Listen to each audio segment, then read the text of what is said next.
Salut à tous, bienvenue dans votre JT du mardi 7 octobre et voici les titres qui seront développés dans cette édition. Delta TV est la seule qui peut vous parler dans le même JT de la guerre d'Algérie, du carnaval et de Saint-Mômelin. On ira tout d'abord à la rencontre des anciens combattants en Algérie, Maroc, Tunisie qui se retrouvaient à Gravelines pour un congrès. Avec Patrice Bernard, on ira aussi à la remise des dons des hôtes aux associations locales. Et puis on continuera de dresser un bilan de l'été 2014. Et cette fois-ci, mettez vos ceintures, on va parler des navettes intercommunales. 300 anciens combattants en Algérie, Maroc et Tunisie étaient donc présents ce week-end à Gravelines, le 37e congrès départemental de la FNACA, la Fédération nationale des anciens combattants en Algérie, Tunisie et donc Maroc. Un événement riche en émotions pour les congressistes qui se sont retrouvés samedi à l'Arsenal avec leurs représentants et avec Patrice Bernard. Le congrès départemental de la FNACA, un moment fort pour ces anciens combattants d'Algérie qui sont venus en masse à Gravelines pour préparer l'avenir de leur organisation, mais aussi pour revendiquer leurs droits. Ça nous fait mal quand on voit aujourd'hui un soldat qui est tué sur un terrain extérieur, les honneurs qu'on peut lui rendre, alors que nous, 30 000 morts, rien.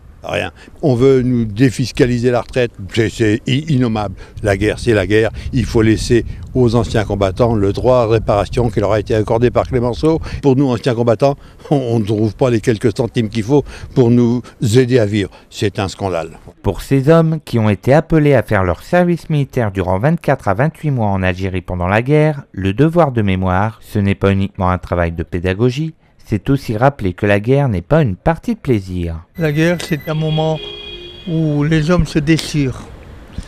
Et notre mission aujourd'hui, c'est de préserver notre jeunesse. Et c'est vers eux qu'on doit se tourner, en disant que l'homme ne doit pas oublier. On ne doit jamais oublier que cette guerre qui fait des morts, il y a toujours un papa et une maman qui pleurent un fils, de manière que notre rôle, c'est de travailler pour la paix. Voilà, c'est le but de l'ancien combattant.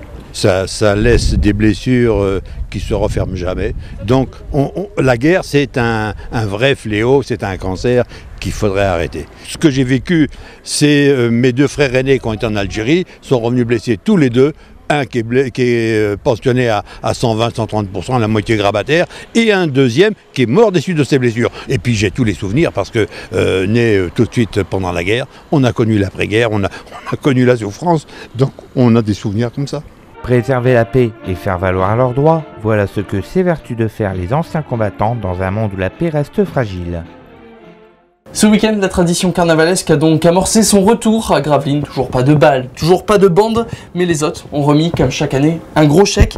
Une opération traditionnelle pour aider les associations locales à avancer dans leur démarche. Un reportage de Patrice Bernard. Cette année, les hôtes ont distribué 5 000 € aux associations locales. Suite au redressement financier de l'association dû au dynamisme croissant de leurs manifestations, ils ont pu rétablir une véritable philanthropie. Depuis 2011, on a remis en place la philanthropie par la redynamisation donc, de notre bal carnavalesque. Et entre septembre 2011 et septembre 2014, c'est plus de 12 000 € qui ont été redistribués et on espère bien donner davantage dans les années à venir. Les hôtes n'ayant pas eu beaucoup de demandes de dons cette année ont pu satisfaire toutes les associations qui en ont fait la demande. Il y a donc autour du handicap l'association Pimprenel. Il y a aussi le Handi Basket qui avait lancé un appel puisqu'ils ont besoin de nouveaux fauteuils roulants. Il y a l'association Les Huttes Basket Solidarité qui organise un tournoi aussi de basket et qui reverse les bénéfices du tournoi donc, à la recherche sur la sclérose en plaques. Il y a l'association Rêve d'enfants. On donne pour la 4e année consécutive à cette association qui organise un week-end pour les enfants malades sur Gravelines. Et puis il y a aussi les Scouts de France qui nous donnent un sacré coup de main pendant le bal et donc qui sont récompensés par un don qui leur permet de financer leur camp d'été. Et l'association des Venches qui équipe donc au niveau de Ruminghem les écoles de matériel informatique également. Les hôtes vous donnent rendez-vous le 27 février prochain pour leur 16e bal. En attendant, ils organisent une soirée années 80 le 1er octobre au Queen Mary. Vulverdingue ou encore Saint-Mômelin, comment relier les habitants de ces communes retirées du Sivom des rives de la haie de la Colme? Eh bien cet été, des navettes gratuites ont été mises en place pour que les habitants puissent rejoindre la plage en moins d'1 heure. Les explications, Emmanuel Depecker, Cédric Alloy. Grâce à la navette de la plage, 1200 habitants des communes retirées ont pu se rendre sur le littoral et profiter ainsi de la station balnéaire et des autres installations. 3 lignes étaient disponibles pour couvrir l'ensemble du territoire, la bleue, la turquoise et la verte. Une seule ligne, ça n'était pas possible parce que pour couvrir l'ensemble du territoire, il aurait fallu presque 3 heures de trajet. C'est vrai qu'on se rend compte au vu des résultats que ce sont les communes les plus en retrait qui ont, pour la population qui est venue en fait sur Petit-Fort-Philippe. Je pense à Vulverdingue, Watt, Bourbourg également, Saint-Momelin, Saint-Pierre-Brouck ont été en fait les villes où la population s'est le plus déplacée. Les statistiques ont mis en avant les jours de fréquentation des vacanciers et à la grande surprise, ce n'est pas durant le week-end que les navettes se remplissaient. Le jeudi, par exemple, c'est vraiment la journée où la population prenait vraiment la navette pour se rendre à la plage. Le mercredi, le jeudi et le vendredi étaient vraiment les 3 jours phares.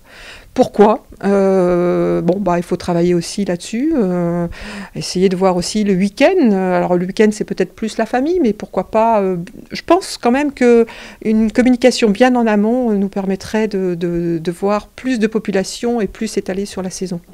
Un bilan plutôt satisfaisant pour les navettes de la plage qui reprendront la route dès le 4 juillet 2015. Et puis un mot de sport avant de se quitter puisque le BCM compte désormais un nouveau joueur dans ses rangs. Après plusieurs péripéties, Laurence Roberts a donc finalement signé. Il était ce matin à Sportica pour son premier entraînement comme vous pouvez le constater sur ces images.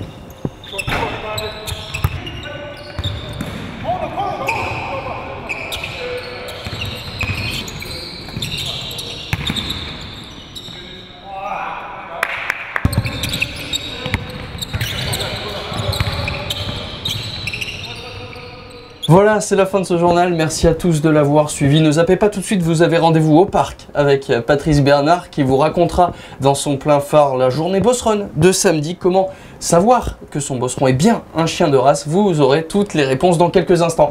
Quant à nous, on se retrouve jeudi à 18h30 pour un nouveau JT. Très bonne soirée à tous sur Delta TV.